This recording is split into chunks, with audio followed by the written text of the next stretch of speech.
Welcome to Airwave. Airwave is a conversation hosted by me, Morgan Page, where music and technology converge to tell the stories behind the artists and the architects of creativity and technology. Radio is where I first discovered electronic music in the countryside of Vermont, and music and technology provided the path forward. Airwave is an exploration of how people make their art and how technology plays an essential role in the process. The show is largely conversational, but doesn't shy away from going deep and technical in the process. When it struck me, really struck me that this was what I was called to do, there was absolutely, it grips you like I hear people talk about types of addiction, where it's like, there's not an alternative to this. There's a company right now that everyone listening to this that is music facing would think is a sound company. They would think they make sounds. That's what their business model is. That's how they keep the lights on every month. And they're not a sound company at all. In fact, the sound part of their business is a loss leader. They're an AI company. And what they're doing is they are storing and watching what people are making. And if you read the terms and conditions of their service, when you are sharing your sessions with them, they're allowed to use them as a training set. And ultimately, that creates this really weird gray area, Morgan, where who owns that? All right, welcome back to Airwave. My next guest is BT. He is a legend in the electronic music world, known for his pioneering use of the Stutter edit, which he created from scratch, and he's built into a suite of plugins for Isotope, including Stutter Edit and Breaktweaker. He's scored huge Hollywood blockbuster movies like Fast and the Furious, Go, Lara Croft Tomb Raider, and has even scored Disney Shanghai, and the Tomorrowland area. So welcome, BT. We had a great discussion. We talked about everything from AI, neural networks, and the future of music, to his personal creative process for how he creates a song and how he manages his time, how he tackles big projects like plugin development, and much more. It's going to be a big, deep dive. We're going to get geeky. We're going to get into the details. So enjoy. This is Airwave with Morgan Page. Airwave is brought to you by RME Audio. Innovative, user-friendly, and high-quality digital audio solutions, RME offers a comprehensive range of audio interfaces, converters, and mic preamps, all based around its unique and innovative core technologies. Multi-platform connectivity across Windows and Mac OS and iOS class compliance has earned RME a global reputation for providing support to all users on all platforms. Visit rme-usa.com to learn more. All right, so take me back. Let's just touch briefly on your background, starting up. What was the 10-year-old BT into, and what sparked everything for you at that young age? Well, I love that you jumped to 10 years old. It's right.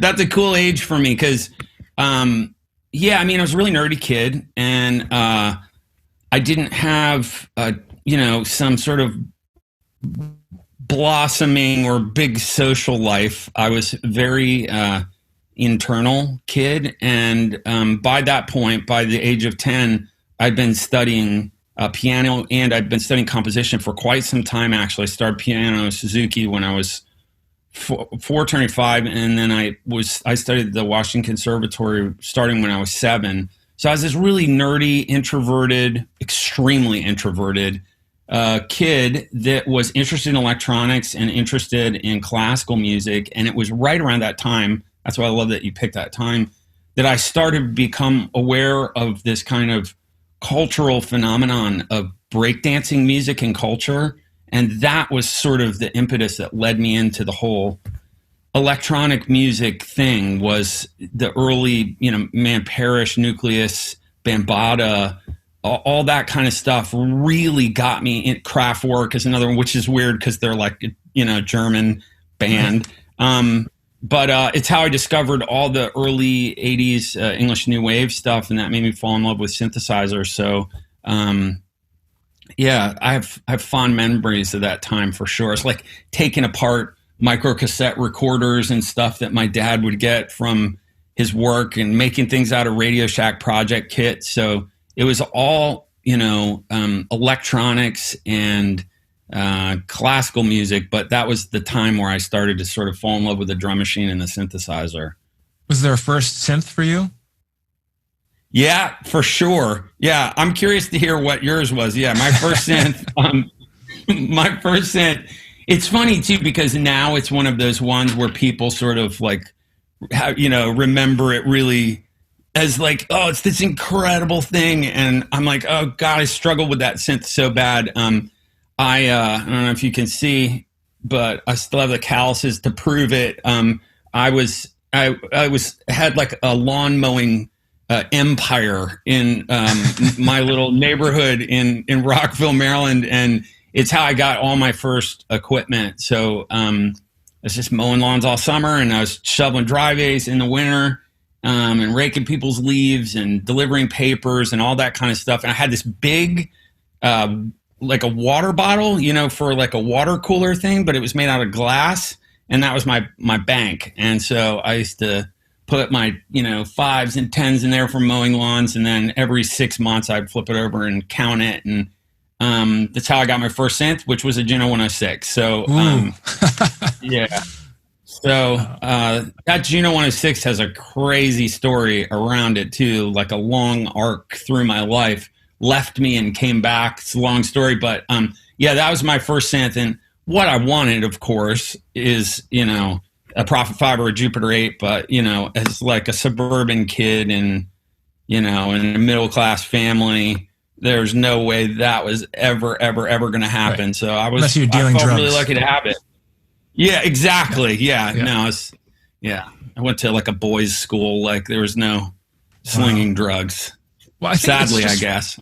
It's funny because, I bring up the age of like 10 and 12. I feel like that's the time where there's this threshold shift where everything in your world, if you're in music, something happens around that age. And maybe now it happens earlier. I don't know. But you're at this age where you start, something sparks the passion. Like you play a synth for the first time and that changes everything. Or I like learned about MIDI for the first time in grade school. And it was like, wait, the computer is talking to the instrument. And it's just these shifts happen. It's crazy. I mean, I didn't have a Juno 106. I had a Casio SK1. So that was the very ghetto beginning. I love that. Which is, a lot of people have that apparently. Dude. Yeah, that's actually like, I don't know if you still have it, but that's a great circuit bent instrument. That bends really well. Yeah. Anyway, if you're like on eBay late at night or if you still have it, that's like a great circuit bent instrument. I hear you though, man. It's a really interesting kind of idea is these sort of, it's crazy too, because it's like our prefrontal cortex is starting to come more online at that time developmentally, neurobiologically. And there's all these shifts happening in a person of that age. And it is interesting to see those kind of, shining moments where there was this really kind of temporal shift for you. I love that about MIDI for you. That's really it was cool. Weird. And that was the same time around where I just learned about like modems and, modems were just getting fast enough to connect to DBSs and that world was opening up. Yeah. But I think it's weird. Like if at that age, at that 10 to 12, something about like, maybe right then what you want to do the rest of your life. Like not everyone does, but maybe those moments come to you and you can kind of see your path and it just seemed clear. I don't know if it was for you. Like for me, I know it was personally like, I got to do whatever I can to be able to do this for a living, even though it's not realistic. Yeah, absolutely.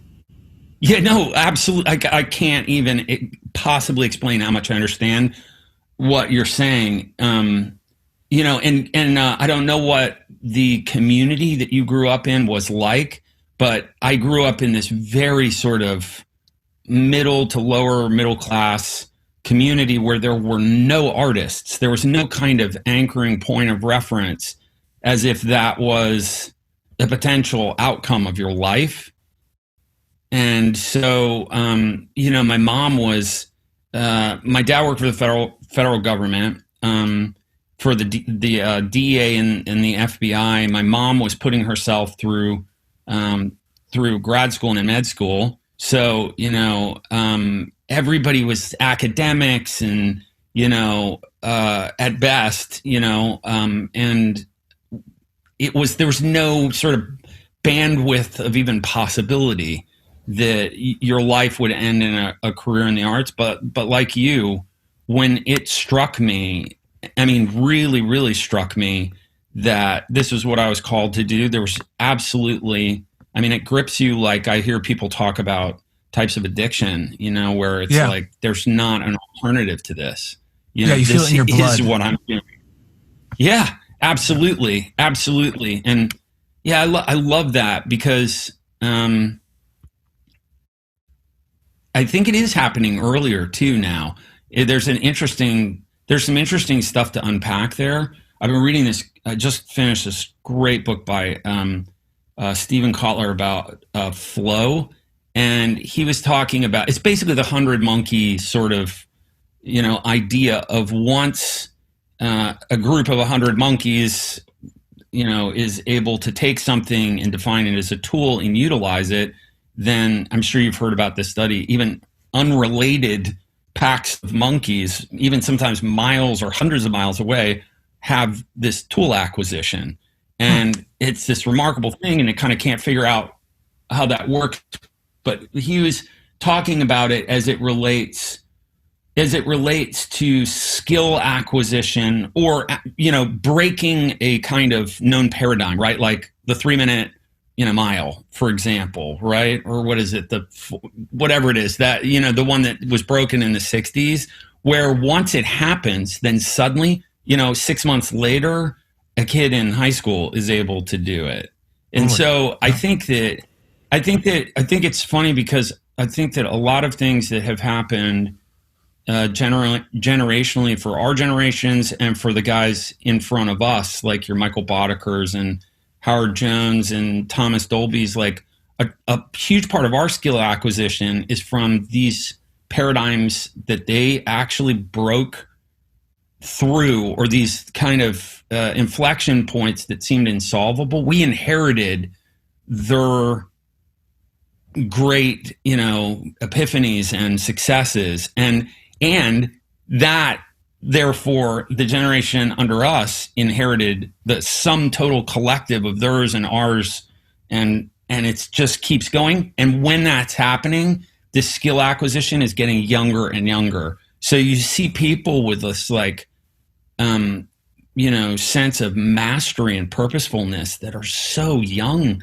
now in a lot of different disciplines, and it's like, it's an amazing, amazing, amazing thing, you know? It almost feels like, you know, these producers come up overnight. It seems like it. And then I feel like if you look at like Martin Garrix as an example, he still put his 10 years in and his 10,000 hours, which is still, it's pretty good theory. It's pretty loose theory, but he still put that time in, but he just started earlier than most producers and had like a really supportive family that built him a DJ booth, things like that.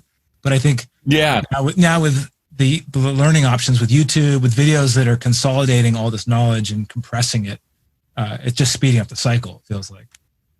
That's exactly right. I mean, it's unfolding in multiple sort of coterminant streams at once, right? Like the technology is evolving, the skill sets are evolving, the tools are evolving, the knowledge base, like you said, is evolving, the dissemination of information is evolving. It's evolving on all these kind of, you know, inner feathered together levels. And the sum total of that just yields mastery. It's so much.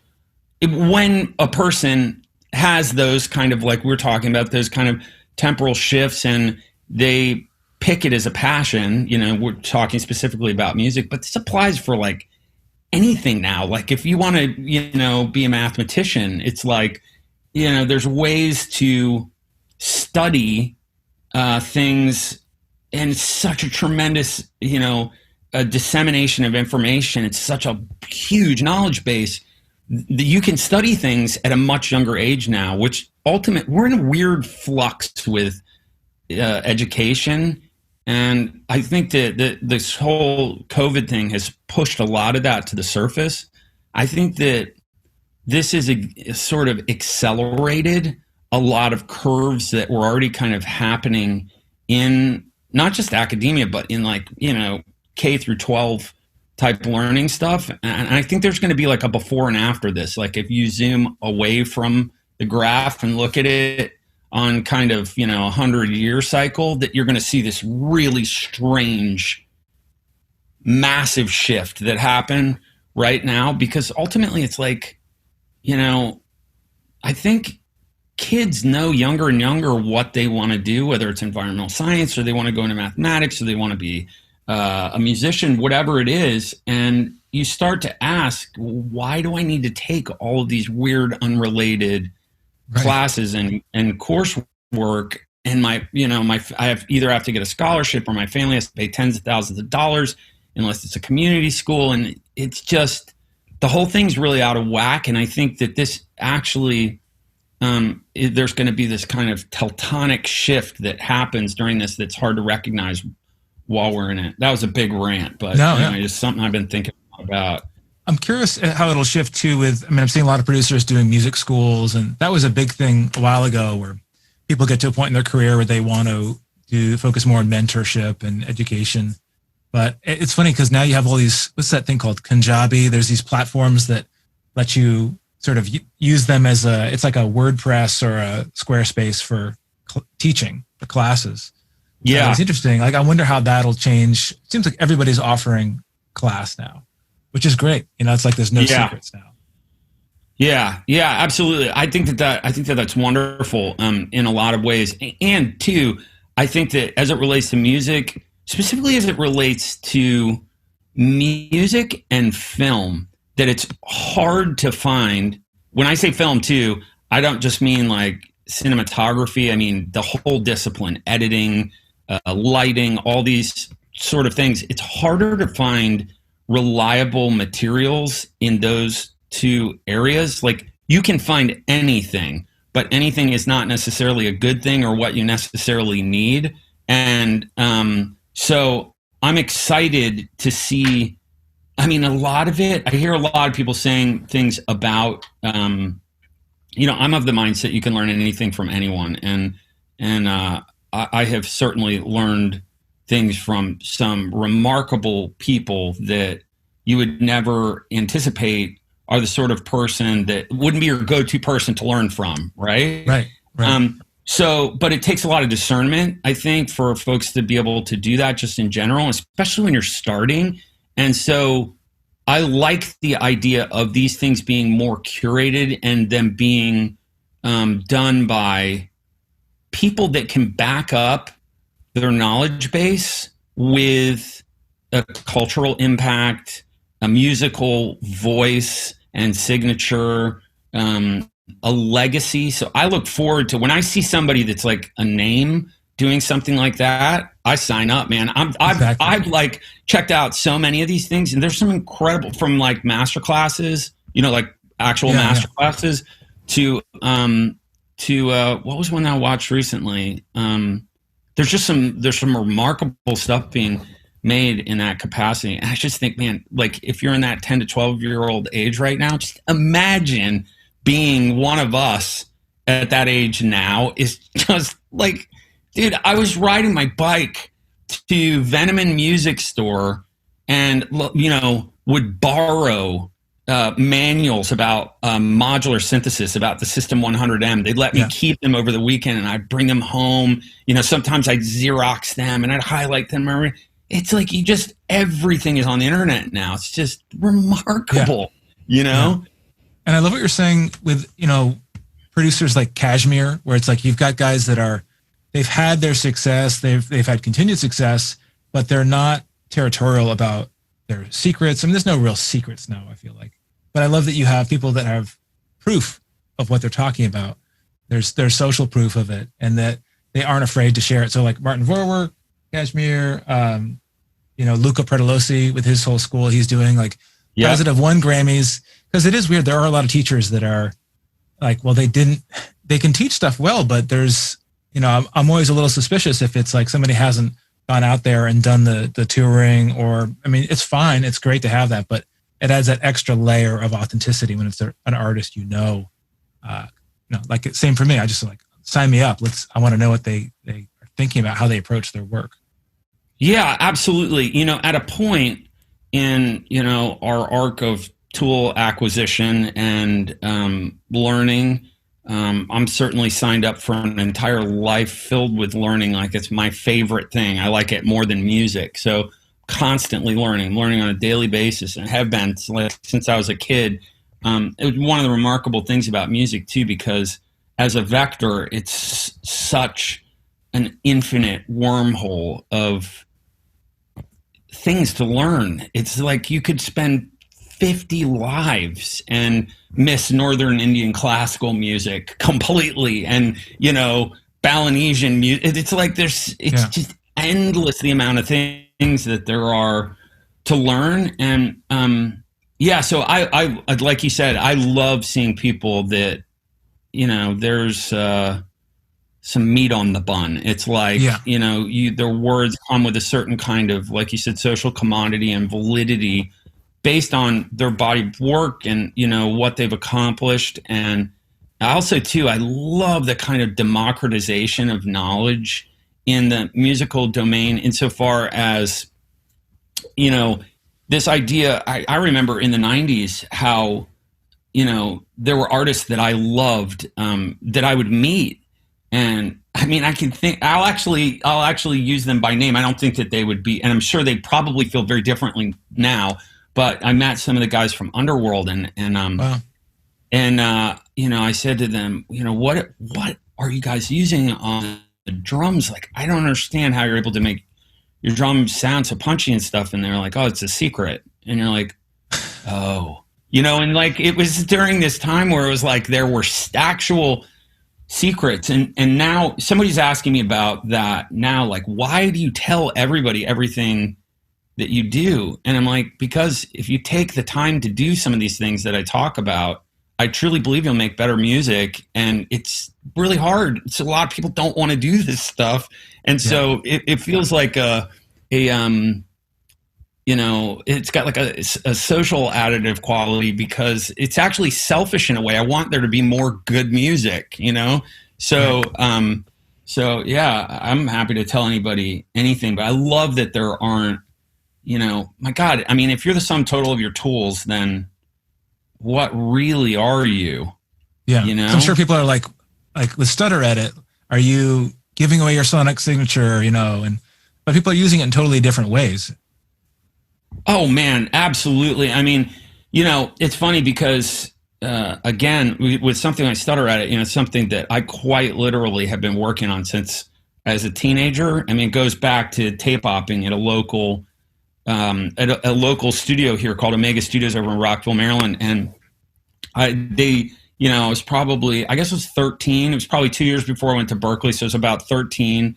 And they let me tape hop there one summer, and I was cleaning toilets and pouring coffee and all that kind of stuff and putting mics up. And our local engineer taught me how to splice tape. So I learned to splice 1/4-inch tape with a grease pencil and a razor blade and a metal block and leader tape. And then at night they would let me use the studio. So I'd pull my Juno 106 and my RX-11 or whatever it was at the time, and a couple crappy effects boxes that I had, or guitar pedals actually at the time, in there, and experiment all night. And the real epiphany moment for me was printing something to tape, to 1/4-inch tape, 15 IPS, +9. I still remember even how to calibrate those machines. Is crazy. Yeah. And saying, wait a second. So that's traversing a piece of tape, right? That tape has a length. So going at 15 inches per second, how long would a bar be if it was, 122 beats per minute? And so I sat down with paper and pencil and I figured these things out. And it's like, oh, it's 6 foot 3 inches. And so it's like, 3 feet and 1.5 inches means that's a half note if I cut it in half. And I can cut it in quarters by cutting that length of tape into 4 pieces. And then the real sort of epiphany aha moment for me was taking those pieces of tape and recontextualizing them, i.e. putting them together in a non-contiguous order, like swapping the third one for the fourth one or vice versa. And it's how the whole technique began for me, this journey with, really a lot of it, like a lot of those ideas. I think about my teachers at that time I had a crazy, one of the most amazing teachers you could ever hope for. Talk about wonderful teachers, named Sotirios Vlahopoulos, a Greek guy who was he's still alive. He's in his 90s. He's a remarkable sort of avant-garde classical composer, and he taught me Berkeley? At Washington Conservatory, actually in DC. Yeah, and just a remarkable guy, and would now be called. It's funny because I think about the sort of political correctness that we have now, which in some ways is great, and in other ways it's like I wouldn't have had a teacher like this. He was like, crazy shock of gray hair, and would come in screaming into a class with a bunch of 8-year-olds playing his Bartok. And it's like, you couldn't do that now. Like, people's parents would complain. You know what I mean? Yeah. I'd probably complain as a parent. It's like, it makes me rethink, my like own Whiplash, sort like of that movie Whiplash. Yeah. No, quite literally. Yeah. But what an interesting guy. And so he introduced me. The point of this was, my ADHD taking over. The point of it is he introduced me to musique concrète and the idea of tape splicing. And so I know I had some interest in it based on some of those things that he had introduced to me, and Marcel Duchamp and the art of noise and some of the early pioneers of tape manipulation, Xenakis, Cage, Stockhausen. And so, I wasn't making music like that. I studied music like it, but I was interested in new wave and breakdancing music and early electro type stuff. And so, man, those first experiments on tape and cutting tape up and putting them together in a different order was just a formative thing. And I've spent my entire life chasing that high of cutting up music and putting it back together in an order it wasn't recorded in.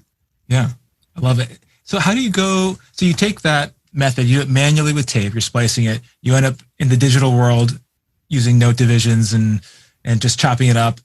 How do you go from that to this stutter edit? Like, how do you plan this process? Like, what was the first step to doing that? Did you do a flow chart? Did you mind map it? Like, how did you lay it out? I love that. It's such a great question. So I'll try not to be too loquacious, but the arc is long. So I'll give it to you in a really tight bite. So we have that tape era, right? Which is when the technique began for me. The next part of the technique really went to samplers. So there is this kind of intermediary step where I got my first sampler, which is S900. I had some guitar pedals like delay, distortion, reverb type pedals.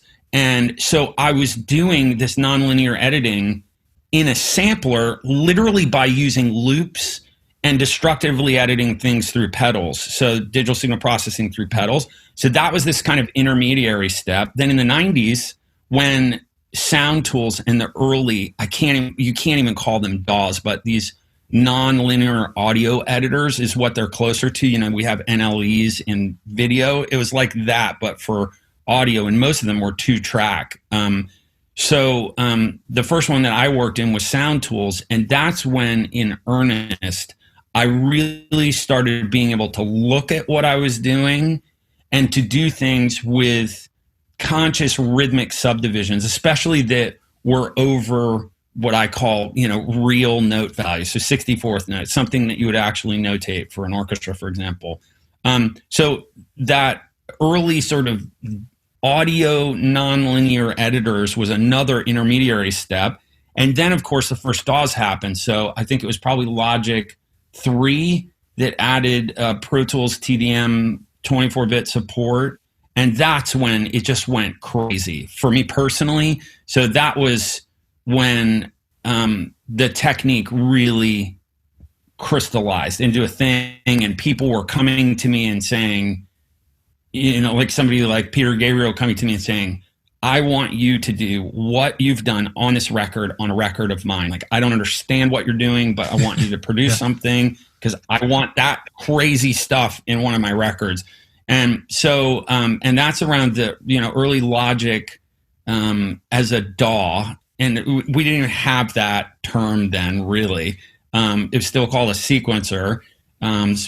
Prior to Apple buying, Logic, certainly. And then the next leap, and this really was your question, was first a thought, which was, I can't keep doing this by hand. It's too time consuming to manually do this by hand. I mean, it would take me sometimes for 2 bars of audio. I mean, I think back to some of the tracks on Movement Still Life, like something like Mad Skill's Mic Check or Hip Hop Phenomenon, even things from like Satellite. I mean, there's edits in there that, 2 bars could take me 2 days to work on. It was much closer to the workflow of how animators work, which is interesting because I've gotten to know a lot of the folks at Pixar, and I have this real sort of understanding of, it's like claymation, how I used to work. You can't even, it's totally non-real time. You just had to trust the process was going to yield something amazing. And so I had this epiphany moment where it was like, I can't continue to do this by hand and really serve at a high level. Like, it's impeding my creative output. How time consuming this technique is, I have to figure out a way to automate this. And I was like, whoa, that was like the moment. And I'm like, how am I going to do that? So I'd studied C-Sound at Berkeley with a teacher named Dr. Richard Boulanger, an amazing guy. First person to hold a doctorate in computer music in the country. Just a remarkable guy, still a friend and a mentor to this day. It gives me assignments to this day. I'm not even joking. I swear to God. But anyway, he taught me C-Sound, and I said I should try to do really rudimentary, this bare bones simplest version I can do of just note repetition in C-Sound. And that's where it started for me. And so I wrote these big, huge C-Sound things. And then eventually I said, okay, let's take this and let's do it Max MSP. And so I found a student of Dr. B's, we call him Dr. Boulanger's, and who was great at Max. Max is not my sort of first axe. I'm like, you kind of, when you learn one of those things, you have a tendency to stick with it. It's like, oh, you use C-Sound, I use Super Collider. It's like kind of either or, Right. Because they're so hard to learn. And so I got this guy named Luigi, and he helped me build my C-Sound ensembles in Max Patch. And then I started using that. So, and this is in the late 90s, I started using that in my laptop performances, which is another hysterical thing, because people literally, when they would see me on stage with a laptop, I went from 15 cents on stage to a laptop, and no one understood it. No one had seen someone play with a laptop. They thought it was they either thought it was cool or the most ridiculous thing they'd ever seen in their lives, right, as performing the alpha version of Live and this Max Patch. And so, from that point, I realized, of course, there were the Venn diagrams and mind maps and flowcharts and all those kind of things. And I realized, this could be productized and put into other people's hands and yield something that is a creative tool for other people. And then so I just set out on that journey. I had no idea I was going to do it, and stumbled my way through the process of, at first, trying to start a software company. I'm like, oh my God, do I really want to do tech support? Like, I'm scoring movies. Like, I can't, right. You know what I mean? Like, how does this work?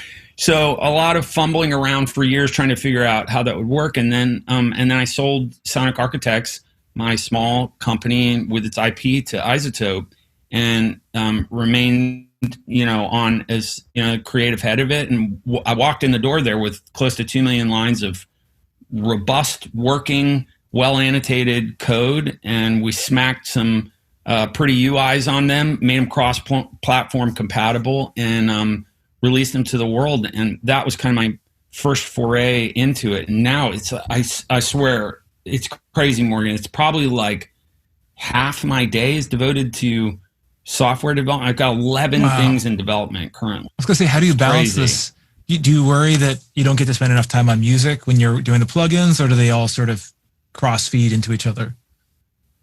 That's an amazing question. And there are moments, kind of your push through the eye of the needle moments.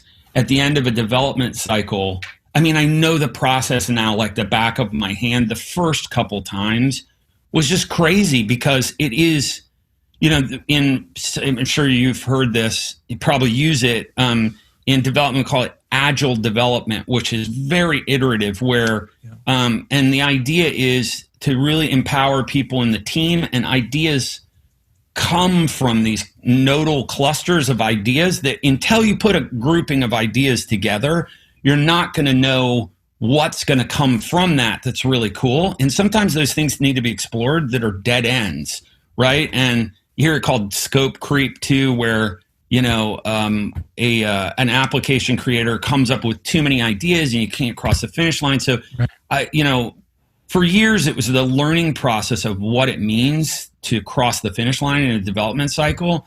And now that I've been through it so many times, there is that moment, the last push through when you're like late alpha entering beta, where it's just an all-consuming process, but it's like 2 weeks. And then the push through into that is to see it in other people's hands. And people are like, holy crap, like, listen to this thing I'm doing with this. I get these crazy emails from like Tycho or Richard Devine. They're doing these, I mean, things I would have never thought of with applications that, you know, sitting there in Xcode, me and my development buds over at, you know, Isotope or whoever I happen to be working with on a project. And then you hear someone whose music you love and you respect as an artist using one of these things, and it's all just totally worth it. So, you know, it's a long answer, but the process gotten so much smoother over time. And now too, and it's the reason why it all started, is because I needed these things for my work because they didn't exist. So I either had to do them by hand or I just had to keep imagining this technique, right? Like I'm working on a reverb right now. I've been working on a reverb for like the last year. I shouldn't say who this one is for because I really shouldn't be talking about that I'm working on a reverb, but I needed this thing so bad for my own work and was trying to do this technique by hand for years and years. And finally you just go, other people can use this. So it becomes really fun because you're developing a tool and you get to, the coolest part is when it works, but it's not out yet.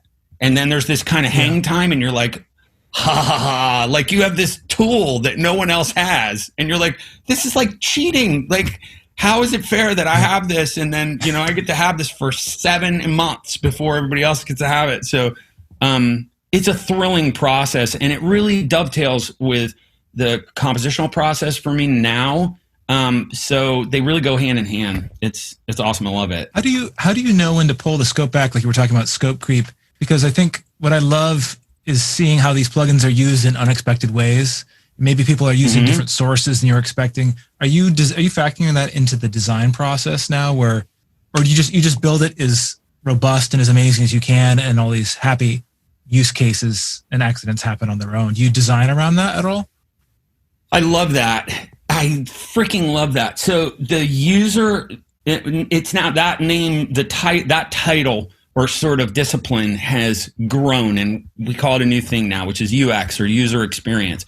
And we used to just talk about the user interface, like the visual interface to a plugin.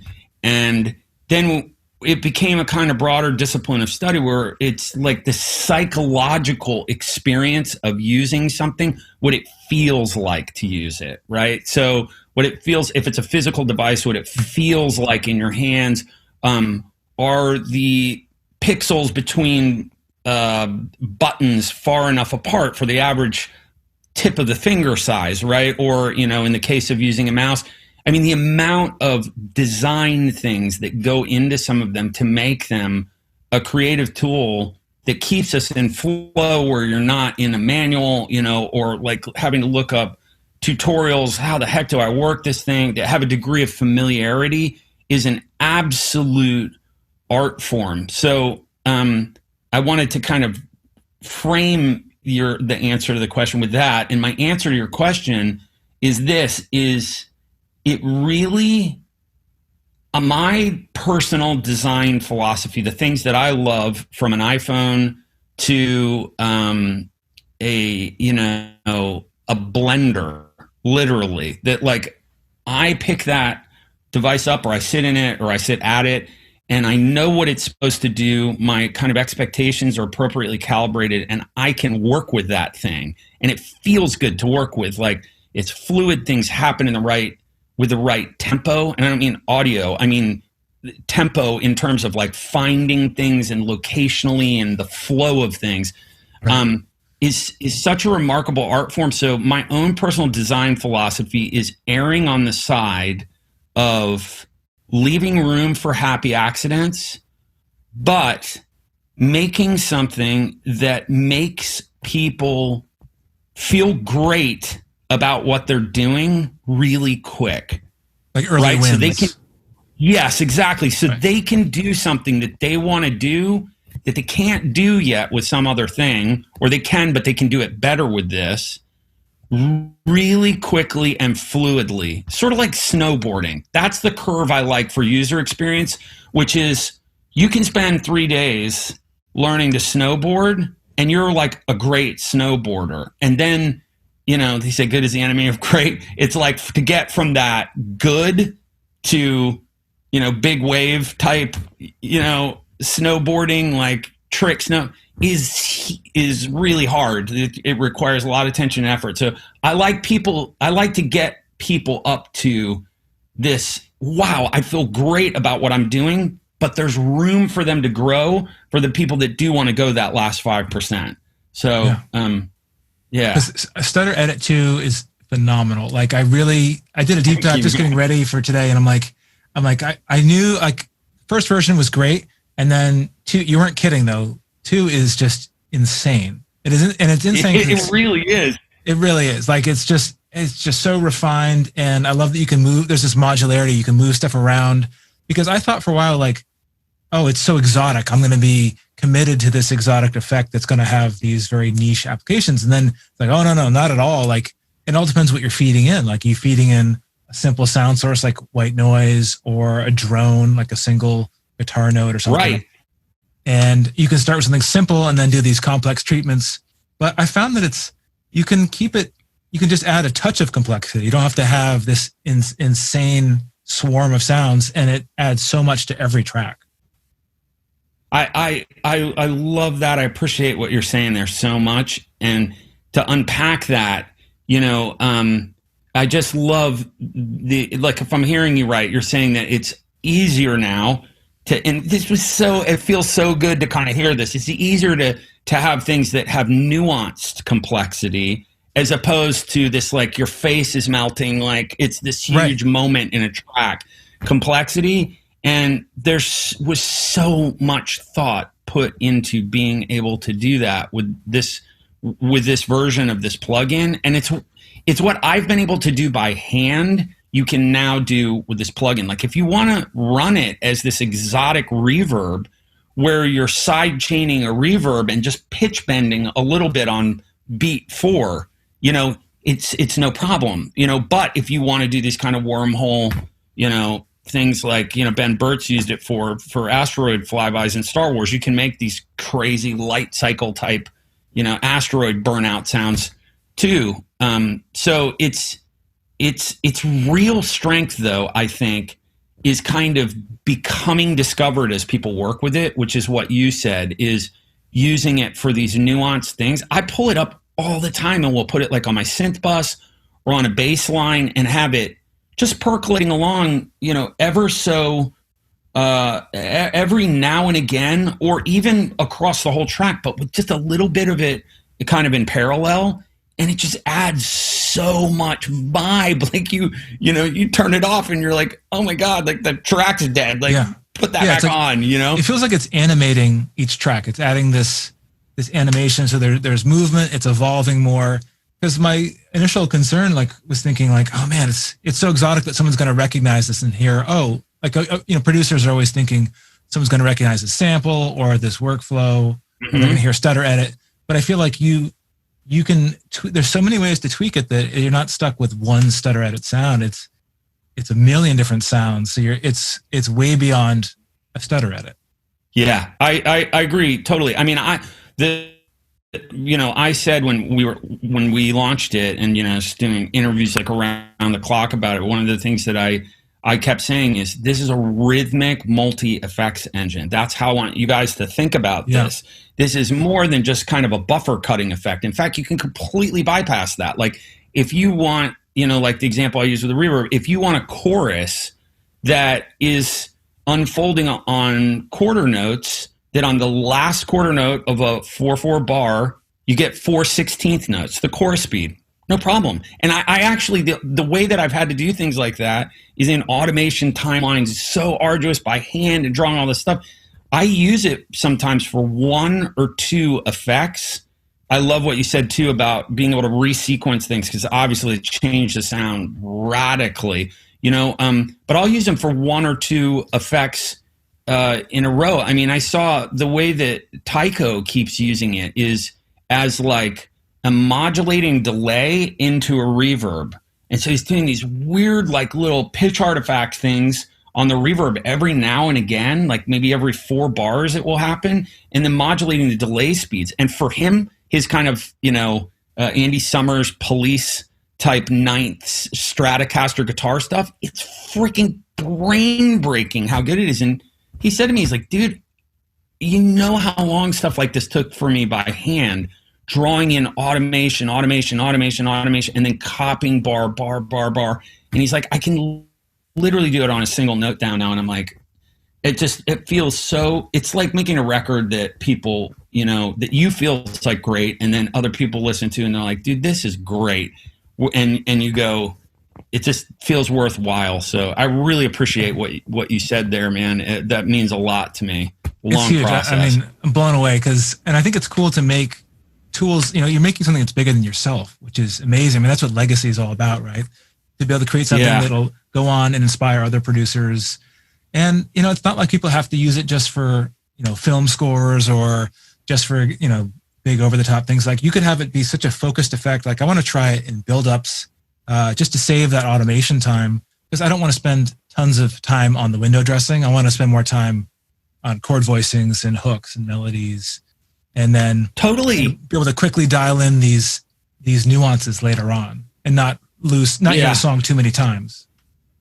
Yeah, absolutely. I love that. And I'm same as you, man. It's like, I love, obviously, I mean, you listen to my records. It's like, I love complexity and ear candy and things where you're hearing layers upon layers upon layers of things happening that are just kind of on the periphery of your perception at times, because there's such density to the events that are happening. And the thing I love most is a great song. Like at the end of the day, like I want, whether it's instrumental or whether it has a vocal, that's how I really want to be servicing people through music, is through the music that I write or produce or collaborate on with other folks, is writing a song that makes people feel better. You know what I mean?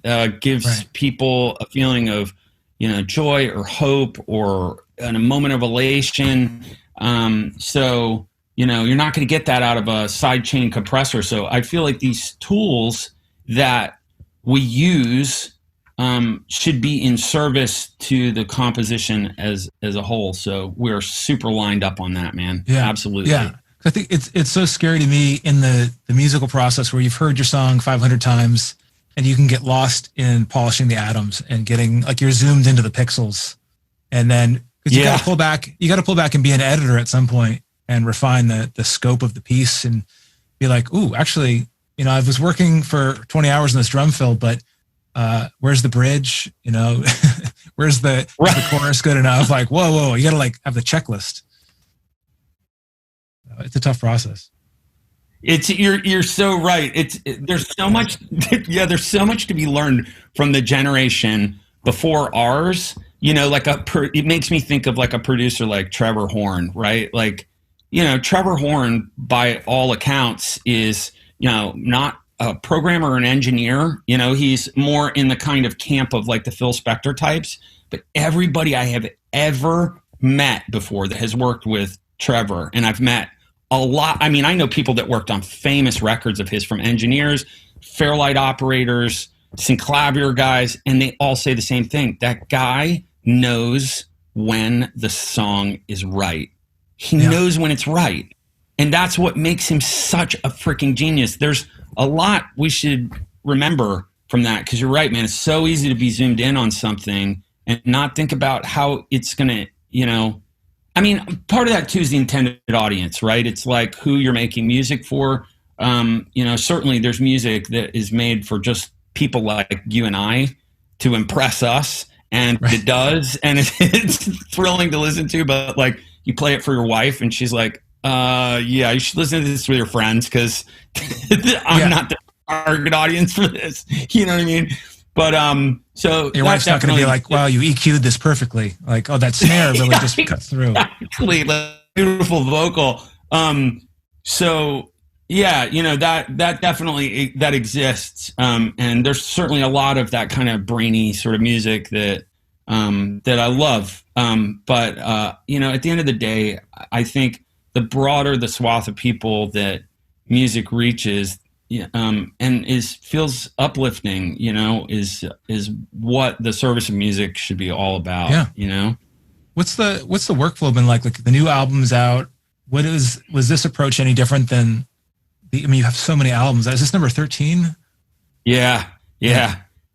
How is this different than the others? Like walk me through like an average day, an average BT day in an album cycle.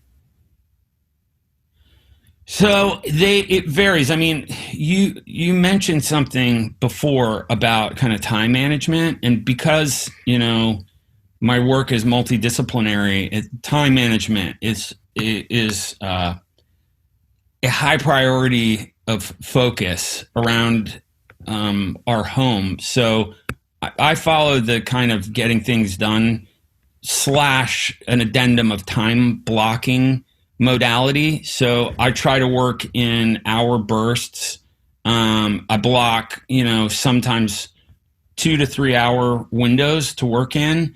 But with breaks, they say that you perform best working for 52 minutes and taking a 17-minute break. I can never take a 17-minute break, but I always get up and walk around or go get a glass of water or coffee, walk up our dirt road, get out of my chair. And so I work in very blocked sort of way, and it helps me to make these huge goals happen, like finish an album or release a plugin or produce part of Howard Jones's album, like big things where there's thousands of things that need to happen. So I use development tools to do this. I use Trello as a tool I use for. It's amazing. I use it for all my projects. And I use Slack. I've got Slack boards for all my projects as well too, for collaborators that I work with, be it programmers or whatever. And so time management's a huge thing around here. And basically, I'd say in an album cycle, I allocate per month about 2 weeks worth of either writing, producing, and mixing days. So about 10 days, 2 5-day work weeks, insofar as hours. And that's kind of how it works. And some things take tremendously longer than you want them to take, and some things take less time than you want them to take. But I'm always working on these micro achievable goals.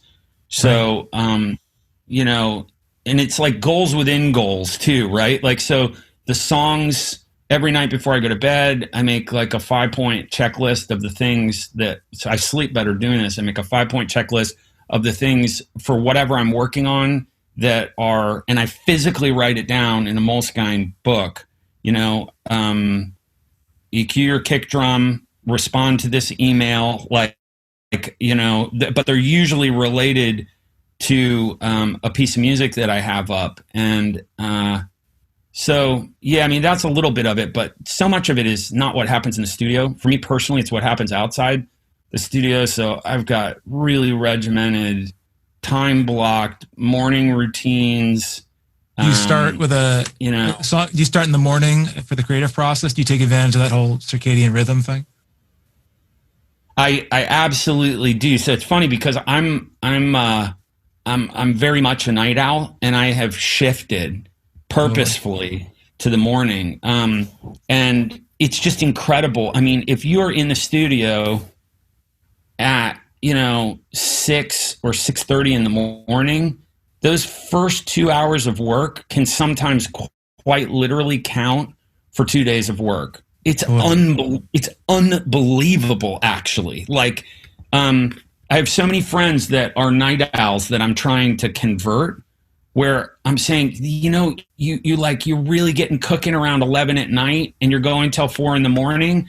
I'm like, that 5 hours, right? If you gave me that 5 hours and put it in the morning, first thing in the morning, after you get up, have a matcha or a coffee, do some breathing exercises, have a cold shower, 10 minutes of meditation straight in the studio, I swear to God, you will write music so effortlessly. You'll get so much more work done. You can sometimes, in 2 mornings like that, I can get a week's worth of creative work done. It's crazy. And I think it's funny because people think that they're like a special snowflake and like, well, I'm a night owl, so it's fixed. It's a fixed mentality. Where I'm like, no, actually, it's the same phenomenon, but it's going to kind of wreck your lifestyle if you have kids. You can't be staying up till 4 a.m. Exactly. You can't. It's just not going to work. Yeah. Yeah, that's exactly right. Yeah, like I feel like if you in the morning probably is even more effective. Even if you're not a morning person, your brain, that's just how most people's brains will work. Like I feel like the middle of the day is just good for administrative stuff. It's kind of a black hole. For me, it's 12 to 4, maybe 1 to 4. Yeah. And then as soon as like 5 o'clock kicks around, creativity comes back in. It's no excuse, but might as well optimize your day. Yeah. No, you're so right. There's an author that I love named Craig Ballantyne, and he wrote a book called The Perfect Day Formula. It's a great book. Anybody listening to this should read that book. It's an amazing book about, it's got some stuff about time batching and time blocking in there, but it's more of a sort of philosophical, organizational book. It's a wonderful book. And one of the things he talks about is, I think he calls them the 3 C's. It's control your morning, surf the chaos of the midday, and then I can't remember what the C thing is for the third one, but I remember what it is, which is do what's important at night. And I love that because exactly like you said, I found my days unfold in a very similar way. Like there's all this administrative, type things that need to happen in midday that interrupt if you are trying to be in creative process. And then at night, typically, want to have a family meal, be with your family, hang out, read a book, that kind of stuff. And so if you can control that very first part of your day, it's remarkable what that does for you creatively. It's just incredible. It's hard too with managers. Like there's the whole maker versus manager philosophy, which I think is interesting, where I feel like people who are not creatives, they just want to structure their day with a ton of Zoom calls and meetings, and they just schedule out their day, and there's no chunks to really get any product work done. Right. So I mean, it must be tricky. It must be challenging with developing these plugins. I mean, do you have a staff? Is there like a BT assistance, or do you kind of just take it on head on and then rely on Isotope and other companies to bring resources to you? I love that you asked that question, and it's like something that Lacey and I we've had like rolling around on the ground fits of laughter, the two of us, because someone will say something like on social media, there's something they'll say, oh, well, yeah, but that's easy for you because your assistant and your staff and your team, the team one. And since living in Los Angeles at the height of my hiring cluster cuss, I think I had probably in my house every day 13 or 14 people. I had a manager, a business manager, several attorneys, film agents, television agents, and people that booking agents, different ones for different countries, and And now the team is Lacey and I, and there's some caveats, but it's primarily the two of us. I mean, Lacey runs all of our business. She does all of the scheduling stuff for all of our companies, and does all the I mean, we're not traveling that much right now, but does all the tour management, hotel bookings, backline for gear when we're touring, the whole thing, like, runs all of that stuff. I pretty much show up for Zoom calls, development meetings, and write music, either in person or, with someone or on my own. And so we run the show ourselves.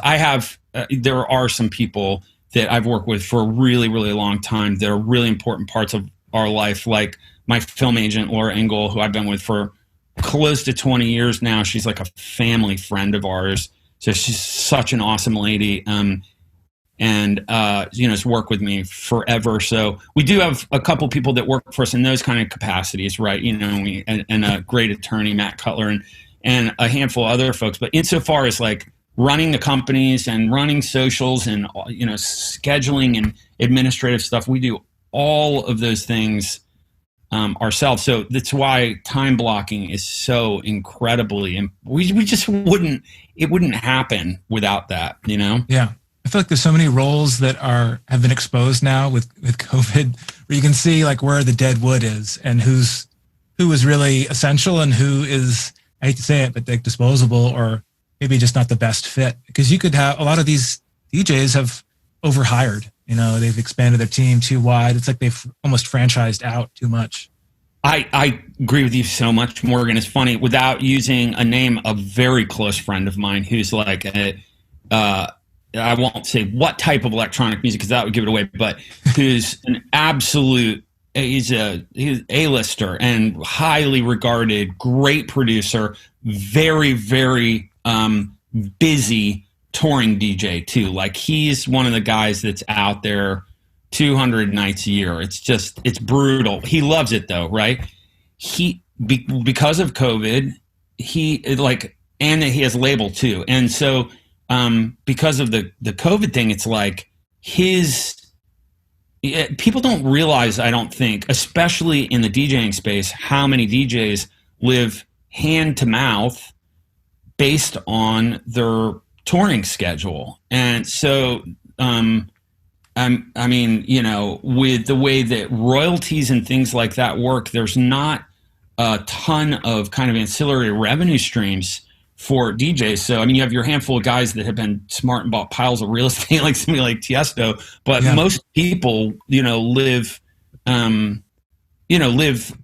based on their touring schedule. And so you're exactly right. It's like this guy that I'm thinking of, he had, a group of like 14 people, and Lace and I would look at, for example, so we were on a flight, we were going to ADE last year, and we just happened to be on the same flight. And he's a really good friend of mine. I hadn't seen him for a while. And we were talking, and he's like, who's doing you guys social media? It's so good. And we're like, we do it. He's like, how do you have the time to do that? And we're like, we batch it. Like we block, we make 30 posts.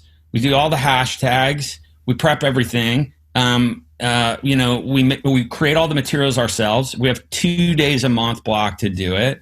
And then we schedule them. They're scheduled, right? He's like, what? Like, his brain was melting when he was hearing this. And he's like, get ready for this. He said, I pay my girl that does social media, I pay her 120,000 euros a year. This girl is making. Yeah. And I watch his social media, and it's not anything special. It's not like, there are people that are paying that kind of crazy premium for service that need that back-end and infrastructure. Someone like Tiesto is a great example of that, right? Like, or Armin, these kind of guys, where delegating that is going to be a great move for them.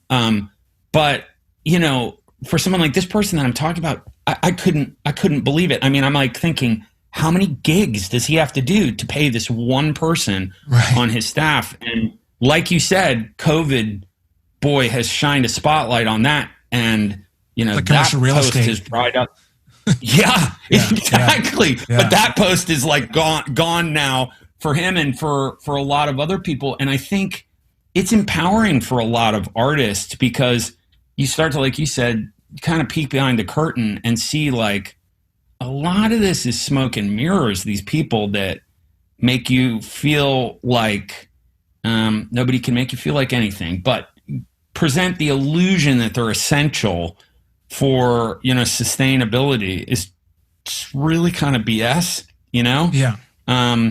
So yeah. And then of course there are people that are absolutely totally invaluable that are in other roles, but it's sort of learning those things over time, especially hard for young artists, man. I feel so bad for, you know, some people that I've mentored to now for years. You know, I get these crazy middle of the night phone calls sometime where it's like their friend is now managing them and, you know, and it's just all screwed up. And it's hard for people to make those assessments. I think when they're starting out in music, there needs to be a better resource for that. Yeah. Yeah. When things are great, you know, and as soon as the arc in your career changes, I mean, you're always trying to broaden the arc of the career, but like everybody has, it never is constant, right? It's always a zigzag or the arc, you know, folds back, which I think is so smart. Like I love how present you are with the social media. I think it's a really good model. Like it's not just like, here's a video from a show or here's how to make a fat kick drum. It's a little more holistic, and I feel like there's a lot more value to that because we get to know your personality better. It's not just a recap of what's been happening on tour. Yeah, I appreciate that, man. I feel a tremendous sense of obligation to my audience because there are, first of all, I mean, I've met over the years, it's crazy. I mean, there are people that I can think of, you know, that are C-level positions at huge tech companies, literally like Facebook, that were coming to my shows in the 90s when they were,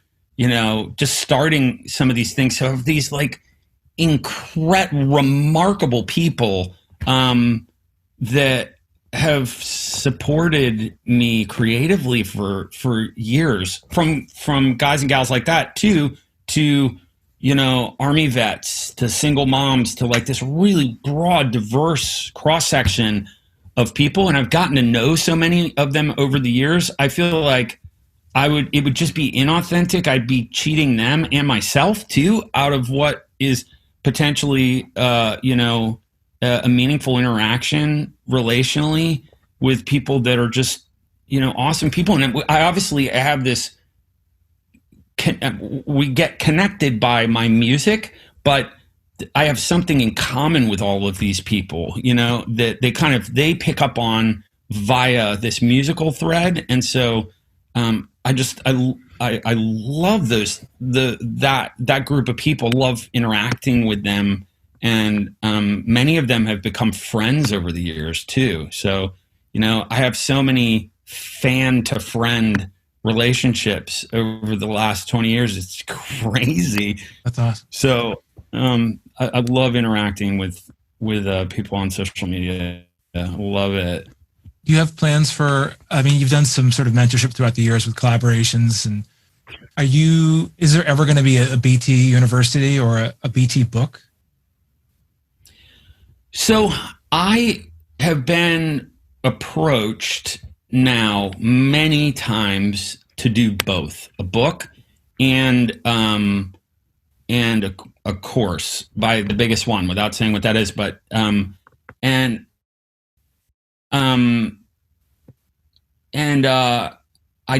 said no when I was approached about both of those things, and I don't think that I was ready, but I do think that there will be a point when I'm going to do a formalized, structured, probably, and so something that is not like a class where I'm running it, right? And I'm interacting all day long with people. I wouldn't be able to serve people at the highest level doing that. Something that is really evergreen, where I can teach some things that I know from watching all the videos other people are not doing in their work that are unique and specific, kind of these bespoke techniques to my workflow, things about creativity, things about time management, that I think would be really, really valuable, both to seasoned professionals and young people that that are looking for that kind of information and sort of stumbling around finding little bits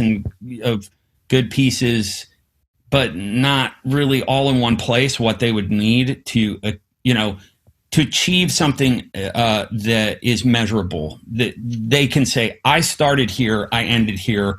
That was awesome. Like, that got me over a huge gap. So I think at a point I will do something like that. I also think that I will write a book. In fact, I've been talking with two of the folks that asked me originally to write a book. One of the publishers that asked me originally to write a book. And insofar as a book, I feel like I have something really interesting to talk about, which is not weirdly music. It's more about the creative space and what it means to kind of live, to kind of preload or precognitively bias your life for the creative space, like making room to be creative and sustaining that over time. Like, I think I have something really valuable to share with people about that. So eventually I will do both of them. They're bucket list things that I want to do. I mean, do I want to do something like what Kashmir is doing? No, definitely not. I'm so glad he does it. I think it's great. I can't imagine doing those packs. Oh my God, man. I mean, that guy is he is I love it. What tremendous discipline he shows, setting such a great example. Man, there's something to be said there too that is not related to anything we've talked about, but I have so much admiration for someone like him who is who's serving his audience at such a high level, and put that aside for a moment, is extraordinarily positive. And you and I have done this for quite some time. And I think about when I started in the electronic music space, and, the whole peace, love, unity, respect thing, like the Rave Act, and raves were legal in America, and, going back to the 90s. And it was this safe, welcoming, kind of non-denominationally broad, all-encompassing, cultural sort of safe place for people to come and to experience and express themselves. And there really is a divining line in the sand when it became a commodity, and when and not that things shouldn't be commodified. I don't believe that. I think that it's great that people have been able to make a living making music in electronic music space, and promoters and artists, and it ups the experience for audiences. All that said, there's a moment when that kind of commodification began, that, and I really can point to one artist, and I won't, but it's maybe two or three, were these very negative voices that crept into dance music, and bickering and fighting and chaos and very non-dance music sort of things.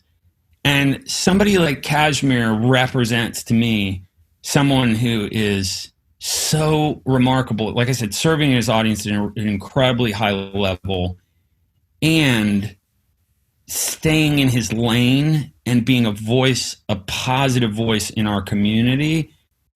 And man, I think we just need to amplify people like that, because those are the people we want serving in the dance music community, are positive voices that want to lift up the next generation of composers, the next generation of concert promoters or experience promoters, whatever that's going to be.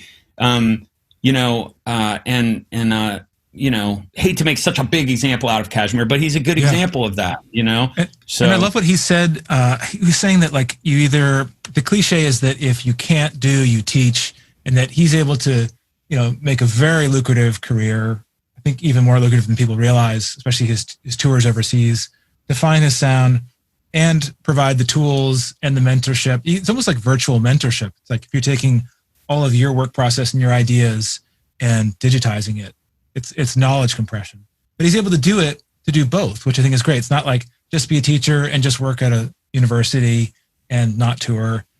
There's certainly a valid point to that, like we were talking earlier, but to be able to do both and not feel like you're giving up your territory and your lane and being secure enough with that, I think is so huge. It's massive. It's massive, man. I do think that there, interestingly, is a selfish piece to that, which is this, and not negative selfish, but a kind of inward, like a self-focused piece to that, which is skill set acquisition and knowledge acquisition is amplified by teaching it to other people. Right. As I acquire new skills, that's why eventually I want to, in the same thing that I did with Stutter Edit, like take all this knowledge and sort of download it into these bite-sized things that I can share with other people so they can use it at will in their own way. It reinforces some of my own knowledge base, workflow, methodology, techniques.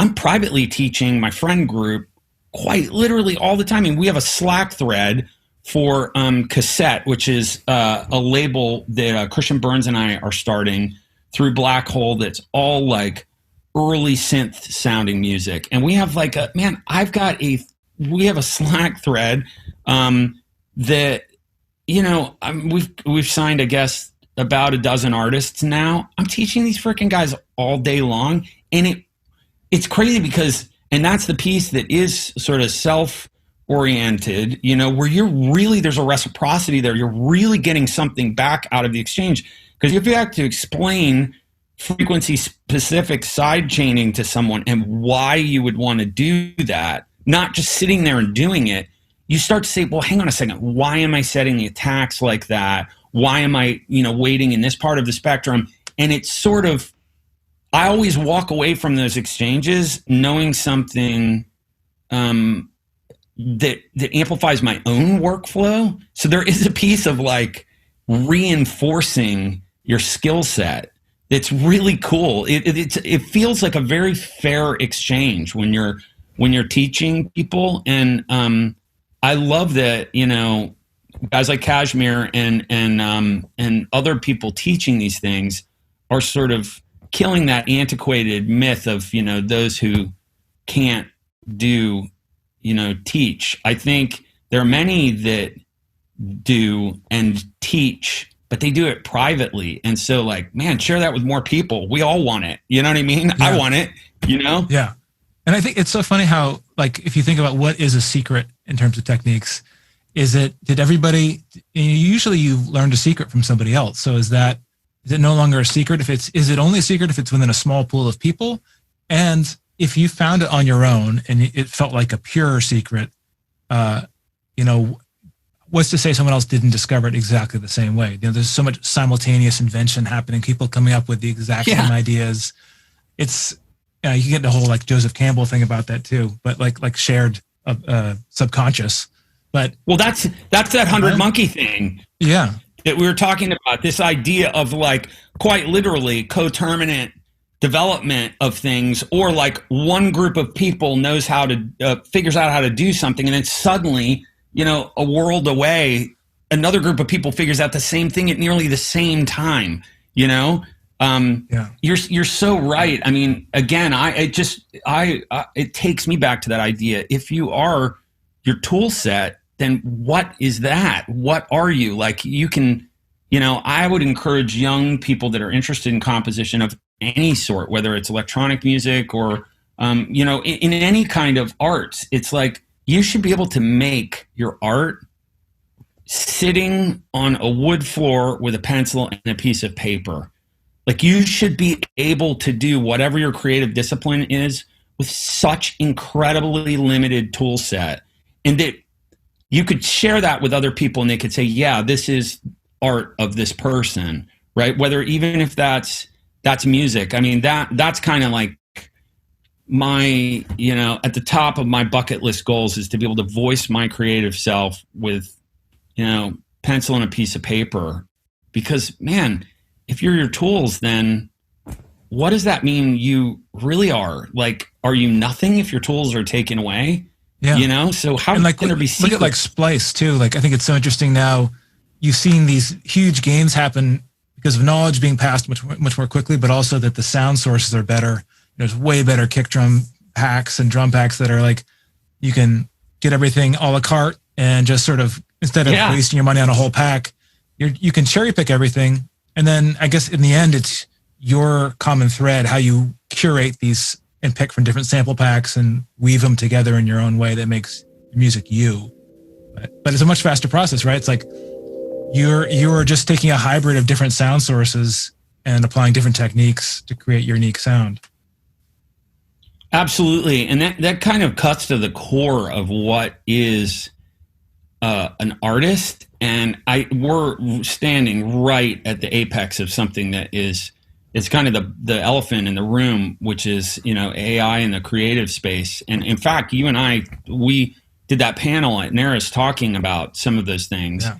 And it really makes me start to think that, and it's funny, I'm excited that this has kind of come up because you're somebody that I want to be thinking about this and the exact sort of person I want thinking about this and in disseminating this information to other people, like-minded people like us, which is, really at the end of the day, an artist is a hierarchical tree of decision-making, right? Like if you really distill what we are down to something that is, teetering on algorithmic, which is important to talk about now, we are just this massive decision-making tree, right? So our preference is our artistry, just like you said with the example with sounds on something like Splice. You can unleash 10 different, very wildly different people on this sort of, sound acquisition tool like Splice, and they're going to come up with something that's radically different, even if they choose the same sorts of sounds. And so the punchline to this is I believe in my heart of hearts with what's happening, and I'm seeing I'm working in this space myself, in the AI space as it relates to creativity, that there needs to be an advocacy for artists as a training set. So stay with me here for a second. And what it is unlike being able to patent or trademark our preference in, right? Like, so, Prince couldn't trademark his style, right?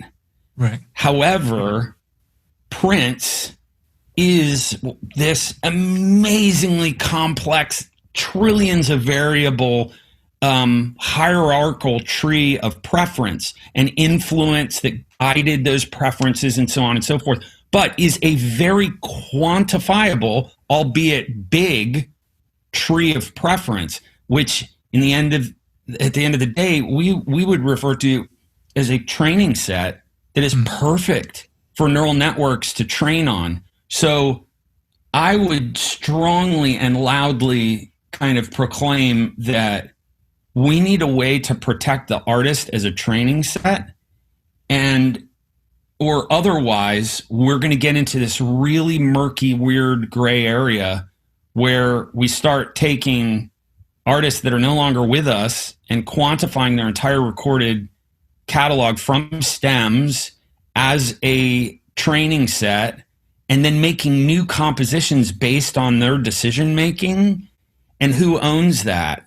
And my point is that artist or that artist estate should own that, or that artist family should own that, or living artists should own their own hierarchical tree of preference or training set. And I think we need to try to get ahead of the curve in the artist community. It's amazing the pushback on AI. Like when you talk about it, when I talk about it on social media, people freak out. They think it's like some Black Mirror thing that's 50 years in the future. And well, Ray Kurzweil says that's not happening till, I'm like, you guys, I'm literally watching this in Zoom calls. Like, you would not believe the things that we're capable of doing right now that are not sort of public available. So I'm not talking like Google Project Magenta. I mean, for sound set feature topography and identification, for I mean, the things that, you know, compositionally, it's brain breaking.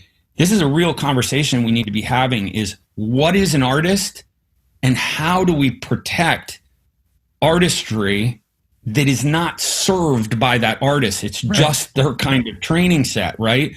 And there has to be some sort of legal precedent that we advocate for that protects an artist, whether living or, you know, or no longer here, that protects their artistry, and their this massive hierarchical tree of decision making, their training set, is a real conversation we need to be having right now. I wonder, it's got to be an interesting application that you could consolidate everything that makes the artist's brand, their sound, their personality. Like, how do you compress this in all this complex information into one piece so that you can own it and defend it, kind of build a moat around it if you need to? Like, how would you do it? It seems like it seems like an incredibly daunting task. And this is actually what neural networks are so adept at.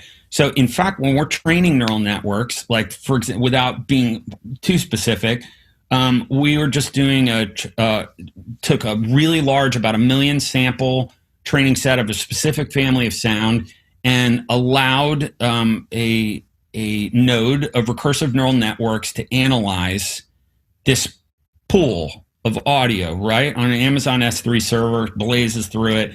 And the interesting thing is our puny little 3 pounds of gray matter in our head, right, our wetware, we're able to think of things like attack transient, or, you know, harmonic weighting, or like the aperiodicity, like the noise signature of a sound versus the tonal quality of a sound, like, you know, the release, right, like how compressed is something. You know, we have these very definable variables that we look at.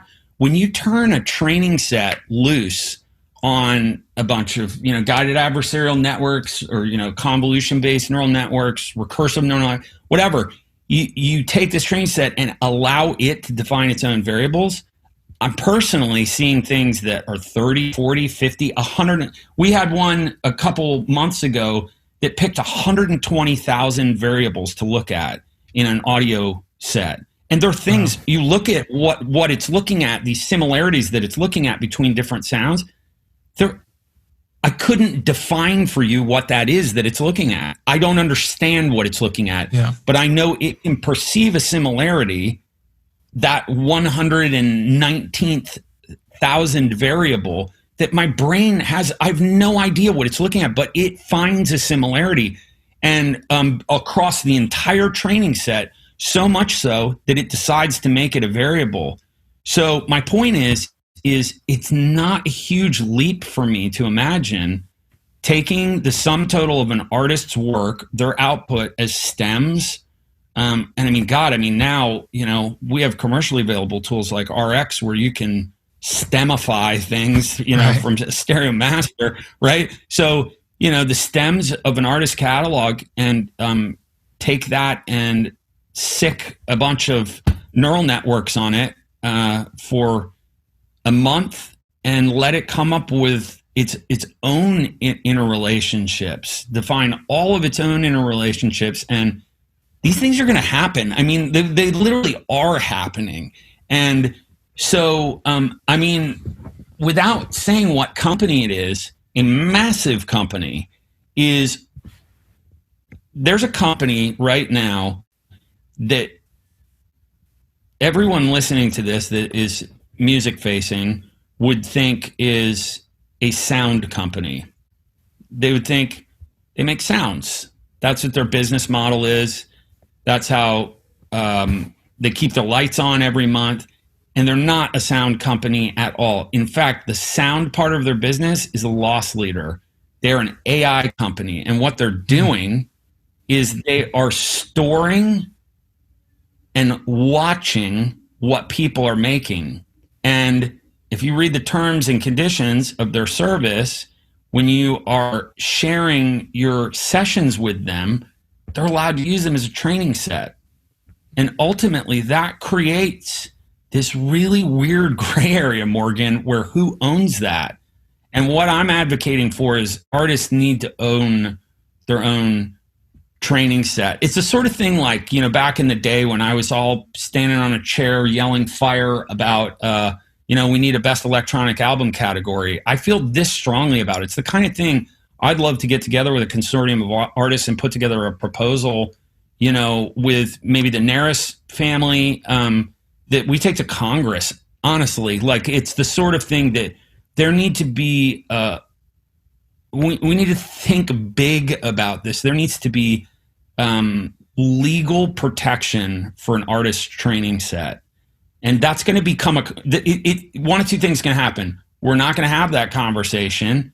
And then all of a sudden, this day is going to arrive where people are like, oh, have you heard of this thing like Spotify? But you can go there and you can co-write with any artist you've ever heard of, living or dead, right? Yeah.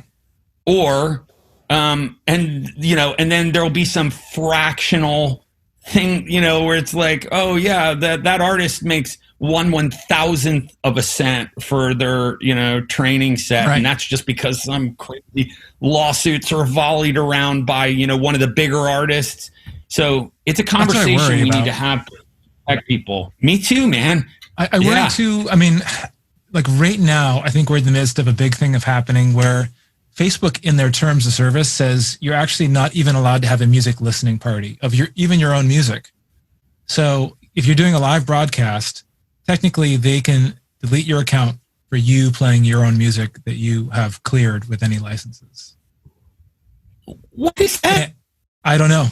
That's in their rules, and they're starting to. I don't know if you've seen this if you've been doing like live sets or live streams lately, but they've started to get every week. They've got more aggressive. So they started with mutes, and now they're cutting you live if there's any track that is. They won't even tell you what track it is that brought your feed down. That's absolutely crazy. I got to tell you something to check out that is awesome. Yeah. Called Woov. Have you heard of that? Woov, WOOV.